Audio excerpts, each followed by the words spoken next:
माँ दुर्गा के 9 रूपों की कथा। शास्त्रानुसार माँ दुर्गा के 9 रूप कहे गए हैं और नवरात्र के प्रत्येक दिन माँ का ही एक स्वरूप रूप होता है। माता के इन रूपों के पीछे की कहानी। महाकाली। प्राचीन समय की बात है। संसार में प्रलय आ गई और चारों ओर पानी नजर आने लगा। उस समय भगवान विष्णु की नाभि से कमल की उत्पत्ति हुई। उस कमल से ब्रह्मा जी की उत्पत्ति हुई।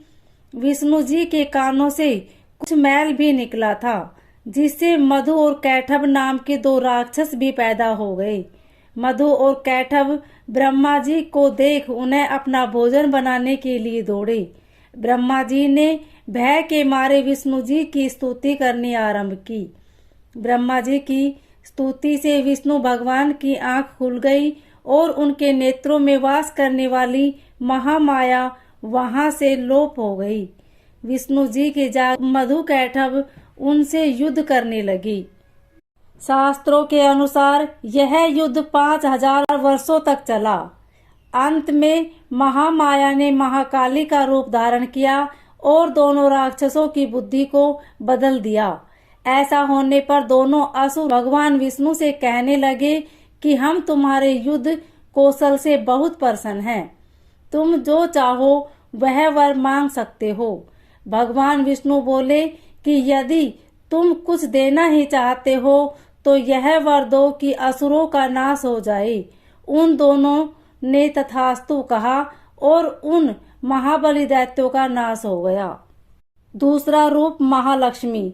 प्राचीन समय में महिषासुर नाम का एक दैत्य था। उसने अपने बल से सभी राजाओं को परास्त कर पृथ्वी और पाताल लोक पर अपना अधिकार कर लिया था। अब वह स्वर्ग पर अधिकार करना चाहता था तो उसने देवताओं पर चढ़ाई कर दी। देवताओं ने अपनी रक्षा के लिए भगवान विष्णु तथा शिव जी से प्रार्थना की।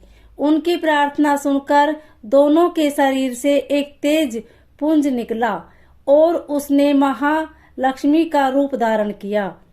इन महालक्ष्मी ने महिषासुर का अंत किया और देवताओं को दैत्य के कष्ट से मुक्ति दिलाई। तीसरा रूप है चामुंडा देवी। बहुत पहले संसार में 2 राक्षसों की उत्पत्ति हुई, जिसका नाम शुंभ व निशुंभ था। उन्होंने पृथ्वी व पाताल लोक के सभी राजाओं को परास्त कर दिया। अब वह दोनों स्वर्ग पर चढ़ाई करने चल दिए। देवताओं ने भगवान विष्णु को याद किया और उनसे प्रार्थना की। उन इस प्रार्थना और अनन्य से विष्णु भगवान के शरीर से एक ज्योति प्रकट हुई, जो चामुंडा के नाम से प्रसिद्ध हुई। देखने में वह बहुत सुंदर थी और उनकी सुंदरता देखकर शुंभ निशुंभ सुग्रीव नाम के अपने एक दूत को देवी के पास भेजा कि वह उन दोनों में से किसी एक को अपने वर के रूप में स्वीकार कर ले। देवी ने उस दूत को कहा कि उन दोनों में से जो उन्हें युद्ध में परास्त करेगा उसी से वह विवाह करेगी। दूत के मुंह से यह समाचार सुनकर उन दोनों दैत्यों ने पहले युद्ध के लिए अपने सेनापति दुर्माक्ष को भेजा, जो अपनी सेना समेत मारा गया। उस चंडमुंड को भेजा गया, जो देवी के हाथों मारे गए। उसके बाद रक्त बीज लड़ने आया। रक्त बीज की एक विशेषता यह थी कि उसके शरीर से खून की जो भी बूंद धरती पर गिरे उससे एक वीर पैदा हो जाता था। देवी ने उसके खून को खप्पर में भर लिया। इस तरह से रक्त बीज का भी अंत हो गया। अब अंत में शुंभ निशुंभ लड़ने आए और वह भी देवी के हाथों मारे गए। चौथी देवी है योग माया। जब कंस ने देवकी और वासुदेव के 6 पुत्रों को मार दिया, तब 7वें गर्भ के रूप में शेषनाग के अवतार बलराम जी आए और रोहिणी के गर्भ में स्थानांतरित होकर प्रकट हुए। उसके बाद 8वें गर्भ में श्री कृष्ण भगवान प्रकट हुए। उसी समय गोकुल में यशोदा जी के गर्भ से योग माया का जन्म हुआ।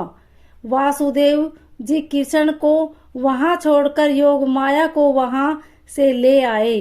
कंस को जब 8वें बच्चे का जन्म का पता चला तो योग माया को पटक कर मारने लगा। योग माया उसके हाथों से छिटकर आकाश में चली गई और उसने देवी का रूप धारण कर लिया।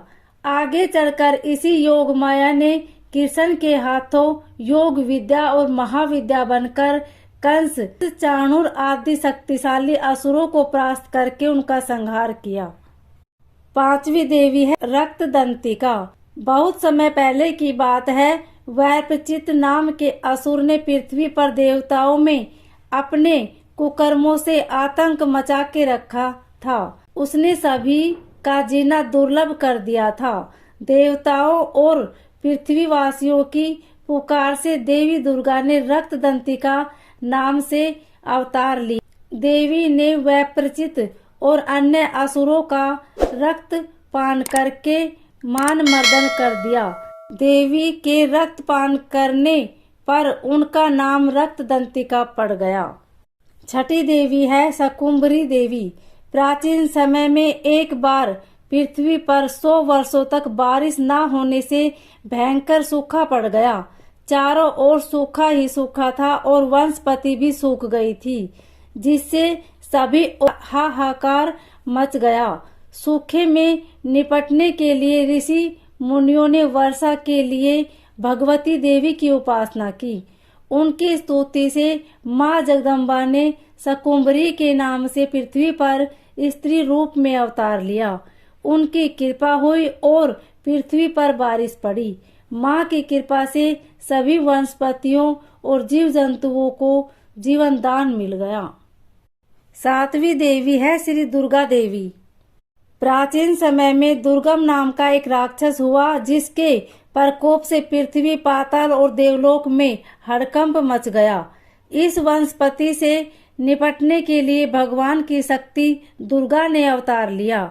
देवी दुर्गा ने दुर्गम राक्षस का संहार किया और पृथ्वी लोक के साथ देवलोक व पाताल लोक को विपत्ति से मुक्ति दिलाई। दुर्गम राक्षस का वध करने के कारण ही तीनों लोकों में इनका नाम देवी दुर्गा पड़ा। 8वीं देवी है भ्रामरी। प्राचीन समय में अरुण नाम के राक्षस की इतनी हिम्मत बढ़ गई कि वह देवलोक में रहने वाली देव पत्नियों के अस्तित्व को प्रयास करने लगा। अपने अस्तित्व को बचाने के लिए देवी पत्नियों ने भैरव का रूप धारण कर लिया। वह सब देवी दुर्गा से अस्तित्व को बचाने के लिए प्रार्थना करने लगी। देव पत्नियों को दुखी देख माँ दुर्गा ने भ्रामरी का रूप धारण किया और अरुण राक्षस के संहार के साथ उनकी सेना को भी नष्ट कर दिया। 9वीं देवी है चंडिका। एक बार पृथ्वी पर चंड मुंड नाम के 2 राक्षस पैदा हुए। इन दोनों राक्षसों ने तीनों लोकों पर अपना अधिकार कर लिया। इससे दुखी होकर देवताओं ने मातृ शक्ति देवी का स्मरण किया। देवताओं की स्तुति से प्रसन्न होकर देवी ने चंड मुंड राक्षसों का विनाश करने के लिए चंडिका के रूप में अवतार लिया। जय माता दी।